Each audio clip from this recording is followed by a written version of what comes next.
suaramu dinanti. Aceh damai, Aceh ku memilih. Fungsi Panwasli sendiri itu apa, Pak? Panwasli kan dibentuk berdasarkan Undang-Undang Pemerintah Aceh ya, nomor 11 tahun 2016. Nah, fungsi kita adalah mengawasi semua tahapan pilkada yang ada di Aceh. Biasa modus pelanggaran yang sering terjadi di pilkada atau pemilu bentuknya apa saja sih, Pak? Iya, banyak. Ada pembakaran baliho ya, spanduk dan macam-macam perusakan itu. Nah, kemudian ada nanti juga pada saat kampanye ada black camping yang dilakukan oleh pasangan calon atau tim kampanye mereka.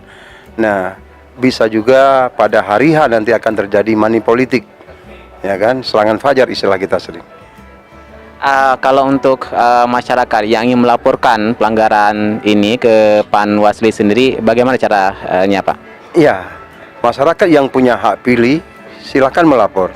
Nah, hari ini yang boleh melapor adalah masyarakat yang punya hak pilih, kemudian pasangan calon atau tim sukses mereka, kemudian lembaga yang pemantau yang terakreditasi. Di luar itu tidak boleh hari ini. Ada peraturan baru. Nah, silakan mereka ketika ada pelanggaran silakan melapor kepada Panwasli terdekat. Nah, dengan menyertakan bukti-bukti. Ya, bukti-bukti itu. Nah, kemudian Panwasli akan memproses.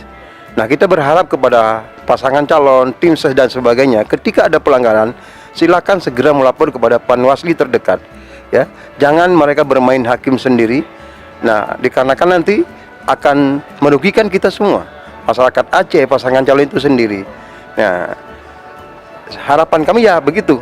Mari kita menjaga komitmen yang sudah kita buat bersama, yaitu untuk pilkada damai di Aceh. Kita akan coba membalik prediksi yang selama ini dikatakan bahwa Aceh daerah rawan. Ayo kita balik bahwa Aceh itu aman. Terima kasih, Pak. Komisi Independen Pemilihan Aceh selaku penyelenggara pelaksanaan pilkada serentak di tahun 2017 sudah melaksanakan berbagai hal, kegiatan dan tahapan yang telah dipersiapkan jauh-jauh hari. Dimulai dari proses perencanaan anggaran dan tahapan kegiatan yang akan dilaksanakan dalam proses pelaksanaan pilkada serentak sampai tuntas.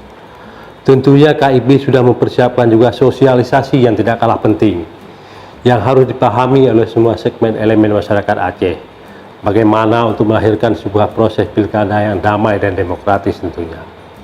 Nah, di samping itu juga KIP telah melakukan berbagai hal, bimbingan teknis, rapat-rapat koordinasi dengan semua stakeholder, mulai dari penyelenggara di semua tingkatan, agar mereka memahami betapa pentingnya proses pelaksanaan pilkada ini dilaksanakan sesuai dengan regulasi yang ada, sehingga pada akhirnya akan mendapatkan sebuah hasil daripada pelaksanaan pilkada itu sendiri yang dapat dipercaya oleh semua masyarakat. Tentunya semua tahapan kegiatan tersebut dilaksanakan secara transparan dan akuntabel dan lebih berkualitas tentunya, agar semua kegiatan yang telah kita lakukan sesuai dengan tahapan yang telah ditetapkan dan sesuai dengan regulasi dan peraturan perundang-undangan yang kita miliki. KIP hari ini sudah berbuat, namun walaupun masih banyak di sana-sini yang kekurangan, tapi secara maksimal dan optimal kita telah melaksanakan semua itu sesuai dengan tahapan, aturan, dan regulasi yang ada.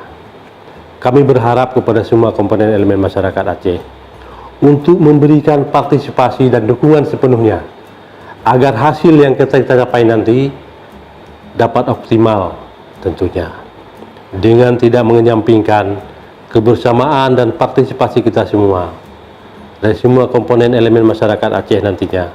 Hendaknya juga ikut berpartisipasi tepatnya nanti di tanggal 15 Februari tahun 2017 dalam rangka memberikan hak suara, karena betapa pentingnya hak suara yang Anda berikan menentukan bagi nasib negeri ini 5 tahun ke depan.